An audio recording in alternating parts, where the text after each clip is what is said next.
John, I've got two crisps chips for you. These are I hyped this up a bit on Mastodon as the most ambitious crossover in history. Yeah, I saw that and I was like, wow, I'm not sure what it's crossing over with, but hey, here it is. Yeah, this was my first thought. Was right. Firstly, I'm going to have to explain what these flavors are. What these flavors are, what the crossover is, what is going on here. Yeah, so these are for the British people in the audience. They're Walker's either Monster Munch or Wotsits flavors. So these are normal crisps, chips. You have I think they're called Lay's in the US. Yep. Just normal chips. Mm-hmm. But they are flavored based on other types of chips and snacks. So Wotsits, that's an easy one. Those are Cheetos. They're basically just Cheetos. Got it. So what they've done is put Cheetos, or in this case Wotsits flavor, on a normal crisp. All right, so just cheese crisps, which, I mean, they probably existed before, but these are in particular Wotsits flavored ones. So people who are into that might be into the chips too. Exactly, and having had Wotsits and Cheetos, I can confirm they're basically the same. So you can kind of get a sense of what these are going to taste like. Yeah, I can imagine what that would be like. Monster Munch is a little bit more difficult to explain. So these are, like, normally Monster Munch are a sort of a monster claw looking crisp. Uh-huh. And they have, I think it's like 3 flavors. There's pickled onion, there's a beef one, and flaming hot. In this case, pickled onion, which is I'm going to assume that that's not a common flavor in the US. No, for crisps. No, neither is beef for that matter. Right. Okay. So we're getting somewhere. We're working. I'm familiar with meat flavored chips from my travels abroad. Mm-hmm. the chicken flavored potato chips and other things like that. Yeah. Yeah. So Monster Munch pickled onion. It's a pretty standard bag of crisps. Like most people in the UK would know what they are. Sure. And they've taken this pickled onion flavor and put it on standard Walker's crisps, and these are horrible. I think I posted these are an affront to humanity. They were absolutely disgusting. I don't really. How so? Because like a flavor that's big here is like sour cream and onion. Now I'm not a big sour cream and onion fan. That's usually a dip, but on chips it's been reduced to some sort of powder form and coated all over the chips. So I would think that anything that was just kind of onion based might work on one of these chips, these Walker chips. Yeah, I don't know what it is, because the normal Monster Munch, like I say, they're like a corn snack, sort of 3D monster claw type thing, and the flavor works amazingly well there. On these Walkers, I did not enjoy them at all. Interesting. I had a pack of these, and I took the rest of them to the office and gave them to other people because I just couldn't handle it. Is Monster Munch a little bit like those Takis thing, or Takis? Remember we talked about those that I had here and that you couldn't find for a long time? Yeah, I think that's a corn type. Yeah, of thing. It's that sort of thing. Yeah, it is that sort of thing. Of course, yeah.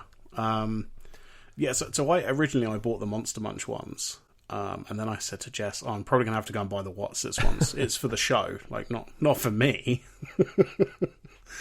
Absolutely. They have got one more of these, which I haven't bothered trying, and it's a Doritos Flaming Hot version that are on the normal crisp, but I'm like, that doesn't seem that different, so I'm not going to bother with those. Yeah, no, that doesn't seem that different to me either, and I'm familiar with those. We have Flaming Hot here as well, so that's a little common ground right there. I actually, not too long ago, had dill pickle chips, potato chips, and they were quite good. They were surprisingly good. You know what they were like a little bit?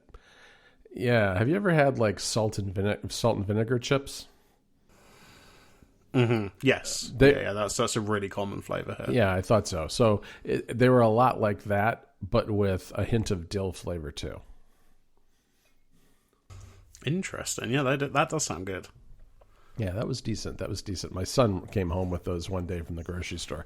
He's at home for the summer from college, and when he's bored, he walks over to the the local supermarket and buys himself snacks and brings them back. And I sit here and watch on my Apple Watch to see what the balance is that he buys. I see, $10 charged at the local supermarket. So that's kind of my life. And he's just coming back with whatever chips he finds. Yes, chips. Although today I sent him out. I actually sent him out for dill, strangely enough, because I'm going to be making a cucumber salad for dinner because we were at my sister-in-law's over the weekend, and she has a big vegetable garden, and she sent us home with lots of zucchini, garlic, cucumbers, and hot peppers.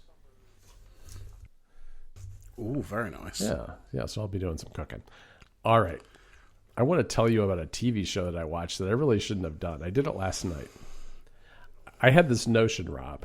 You get these ideas, strange ideas for stories every now and then. That's kind of like my brain is a story idea machine for Mac stories. And one of the things I thought to myself around the time that the 15th anniversary of the App Store was celebrated, which was roughly a week ago, I thought, you know what? I wonder whatever happened to all the apps that were on the TV show Planet of the Apps. I wonder how many of those are still around. So I gave myself an assignment. I said, you know what? I'm going to rewatch. Well, I'm going to actually watch for the first time most of it. I was going to watch Planet of the Apps, kind of make a list, do a little research on the App Store, and see what exactly has happened. And you know what? It's exactly what you would expect. Almost none of these are available. And I will admit, I only watched the first episode, and I skipped through it, at my desk, at my computer, because it was so bad. And there's so much about this show that I had forgotten that is just so weird. First of all, I had a hard time finding it because it's not in the TV app. Yeah. Right? It's actually part of an Apple Music. You can get it as part of an Apple Music subscription still. It's part of the video that's in the music app. So what you have to do is you have to go to the music app, search for Planet of the Apps, make sure you search the Apple Music section and not your library, of course, and then you can download the episodes just like they were music videos and watch them that way. They will show up in the TV app once they're downloaded, but they can't be searched from the TV app itself, which is what confused me initially, because I had the original episode downloaded from ages ago, or at least in my library from ages ago. And so when I searched in the TV app, it found it. And then I couldn't understand why I couldn't find the other ones until I remembered that it was on Apple Music and not in the TV service. So once I did that, I started watching. And this was 2017 that this came out, beginning of 2017. And the first thing that these contestants had to do, and they were vying for, they had to basically do a quick pitch. If their quick pitch was picked up by one of the judges, they paired with the judge, developed their idea, turned it into an app, and then pitched it to VC, and they had the opportunity to be featured on the App Store and get VC, sweet VC money, right? That's the whole thing in a nutshell. Well, that first quick pitch, they ride an escalator down from a second floor to the first floor where the judges are sitting. Why they're doing this, I don't know. But they're riding on an escalator. Oh, what? Let me stop you right there. I'm looking at the Wikipedia page now, and it says, for a visual idea of an elevator pitch. Yeah, yes, but it wasn't an elevator. And all it reminded... Oh, it's not. No. You know what it reminded me of? It's an escalator. It reminded me of Donald Trump. Because this was a year after Donald Trump came down an escalator to announce his... that he was a candidate for president of the United States. And all I can think of is that somehow someone got it in their head that was part of the zeitgeist of 2017 and a good thing to do, which, in hindsight, probably not. So there's that. Definitely not. And the judges were Gary Vaynerchuk, who was just a buffoon, Gwyneth Paltrow, who yes, kind of a weirdo. Jessica Alba, who I didn't listen closely enough to hear what her business was, but she didn't strike me as an app person. and Will I Am, who is basically, if you wanted to find one person over the course of technology taking off and people making a lot of money in Silicon Valley, and you wanted to find the one person who had been attached to every big failure and never made that money, it would be Will I Am, I think. The guy's pretty notoriously tied to a bunch of really bad tech ideas. Anyway, that's enough of giving the judges a hard time. But this is a pretty, and then it's just ponderous that Zane Lowe is the host of the whole thing. Zane Lowe just at this point in time had just had so much money thrown at him by Apple to do. He's like, yeah, I'll do anything. It's like, whatever, just give me the money, I'll do it. Yeah, so I got through. This was a very strange point in Apple's, like, I mean, this wasn't even part of the TV push at that point. This was just Apple Music. Like, there was nothing to do with the TV at this point. Right, and yet it had nothing to do with music. And when you look at it, you realize that it's kind of a minor miracle that Apple TV Plus is as good as it is, because this was no indication that anything good was coming down the road at all. I got through just the one episode, Rob. I had to stop. There are 10 episodes, and 10 seems like a lot. It is a lot. They're each an hour long. They're not very good. And, it was just sort of sad because I was watching these people who are, really eager about their ideas, and they were coming down and they're being judged by these people who, as far as I can tell, were just basically unqualified to decide whether they had a good idea or not. And when I went searching for their apps, all but a couple were non-existent. I thought, this isn't a good story. This is just sad. So I pulled the plug on that project. The two apps that I found, there was the two apps that I found that were still around was in one of the montages of the people who they didn't even show on the escalator, who didn't even get the time of day from any of the judges. One was like a mother's nursing app, and that one is still around and charging like $100 a year for subscription. So good on them for bucking the trend and not listening to Gary Vee or Gwyneth and going on and hopefully having a successful app that's been around for quite a while now. And another one, which was a student study aid, kind of like a Pomodoro timer type of app that's still around. So those are the two that were still around. And neither of those were the winners by any means. And all the rest of them, as far as I can tell, they just, disappeared. They all said that they've been removed from the App Store.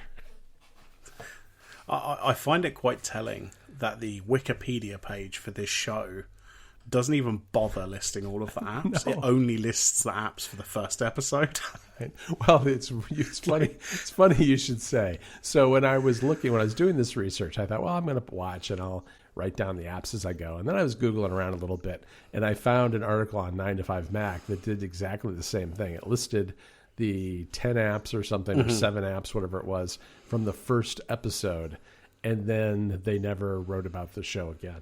And apparently no one else did either, because I could find almost nothing about the show on Google.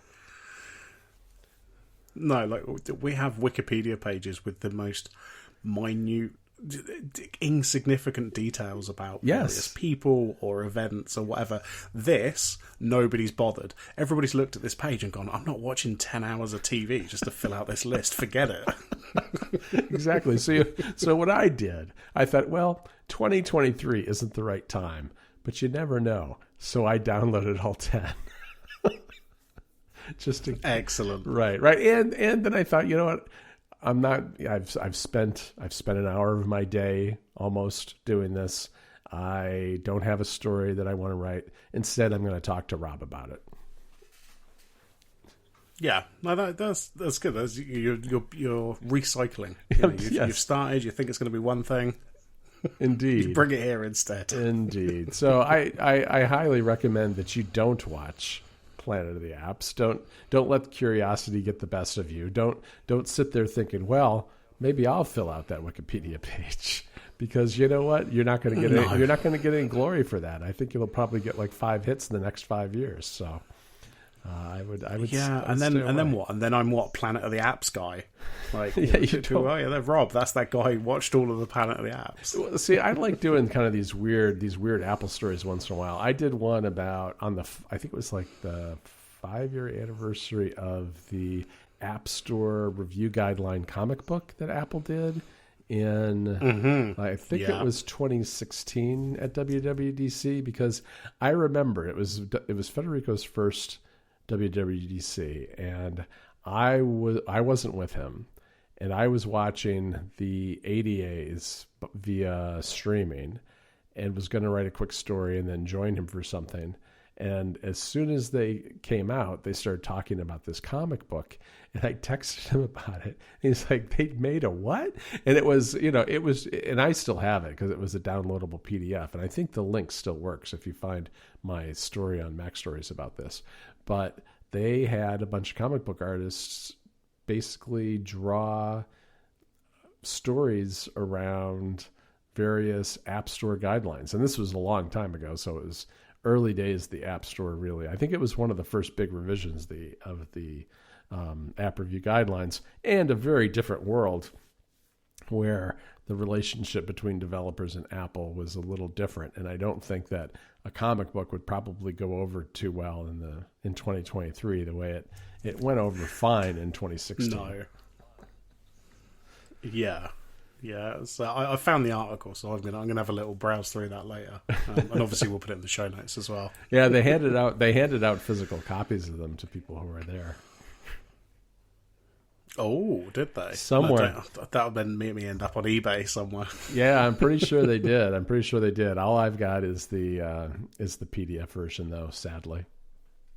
All right, Rob, we got one more topic. You've been busy once again building web apps. What do you have for us today? Yeah, so you may remember last episode I mentioned a podcast, Hemispheric Views, Right. which was, I mentioned this in relation to Arcadia, the game. And this is a show I've come to relatively recently, so I thought, you know what, I'm going to do the back catalogue, because I've got a lot of spare time to listen to podcasts, because I'm, walking to the park with my child, or, doing whatever. So I've got a lot of time to listen to podcasts. I can't really do anything else. And then I thought, okay, so I've done like 70 odd episodes of this, or will have done by the time I finish. And I thought, how long is that? And I'm not just going to sit there and count it and add it up, because that's boring, and I'll get that wrong. So I started writing a script to take the RSS feed and count it up. And then I thought, oh, this might be of interest to people. So then it turned into this whole thing where you can paste an RSS feed in, and it will give you the total amount of time a podcast has taken. Wow, that's really cool. So you did it. I guess you did it with a few different podcasts just to kind of check out what the results are, right? Yeah, so there's a couple of, obviously because it's podcast, there doesn't actually seem to be a standard. So some shows, like ours, reports it as, so if it's an hour and 10 minutes, it will have 1:10, however many seconds. But then there's also the other way some people do it, which is in minutes. So all the relay shows report their duration just in minutes, total minutes for a show. Oh, I didn't know that. So I had to have, I think it was relay. There was definitely somewhere else where there was a whole bunch of shows where it was reported in minutes rather than the way that we do it.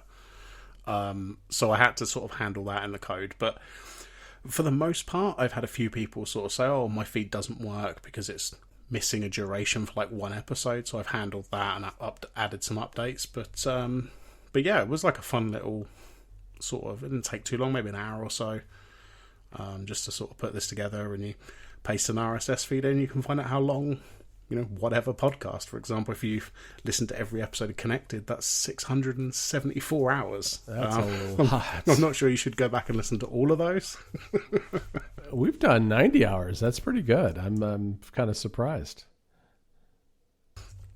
Yeah, I know I added the average as well, so we're averaging 32 minutes and 52 seconds an episode. So which is about right. It seems pretty reasonable. Yep, sounds right to me. That's pretty cool. That's pretty cool. Yeah, I like these little. I'm doing app stories right now while we're talking. I am. I like what you've been doing with these. Of course. So I just copied the word RSS. I didn't copy the link. I gotta talk to you. That does not work. It's not. Alex was being clever on the App Stories website. I don't know if that's. Oh, of course, because you have the fancy copy button. Yeah, the button actually does the copying. I'm used to having to do copy link. We've done on App Stories 253 hours or so. Wow, that's of the plus version with all the extra time, which it doesn't go back to the beginning of time, but it goes back a couple of years at least. So. Anyway, so this was, I don't know how many people are using it. A couple of people sort of reached out and said, "Oh, it's cool. Look how many episodes I've done of mine." But it's there. It's kind of useful, I guess, if people want to use it. Yeah, for sure. No, I always think that those kind of stats are kind of interesting. I would never have been able to kind of guess that off the top of my head. The average looks right to me for App Stories, which is about 45 minutes, a little under that. So that's roughly about right. Yeah. It's funny, when we started that show, we thought we were going to keep it under. We tried to keep it under 30 minutes, and eventually we just gave up because we realized people didn't really care much how long it was. Maybe they did at the beginning when they weren't sure whether they wanted to commit, but over the course of time, it hasn't really mattered much one way or the other. But you got a lot of work to go to catch up with We Got Family, Rob. You got to get that thing going and get it up there with Ruminate. Yeah, well, episode 2 has been edited today, so next episode's out on Monday, and then I think we're recording another one this week. So it's all going smoothly. One other thing I didn't mention, actually, the podcast duration thing. I ended up talking to Joe Steele on Twitter, and they have a podcast, Defocused, on the Incomparable Network, which is a movie podcast, right? And I made a joke. I said, "Oh, but I wonder if you've done." Which is longer, like your show or the runtime of all the movies you reviewed? Right. So I then made Defocused versus the Movies, which is a separate website, which takes their RSS feed and then also gathers the runtime for every movie they've reviewed to see which is longer.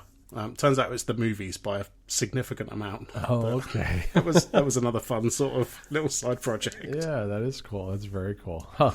Defocus is a nice show, a really good show. People should check it out if they're into movies.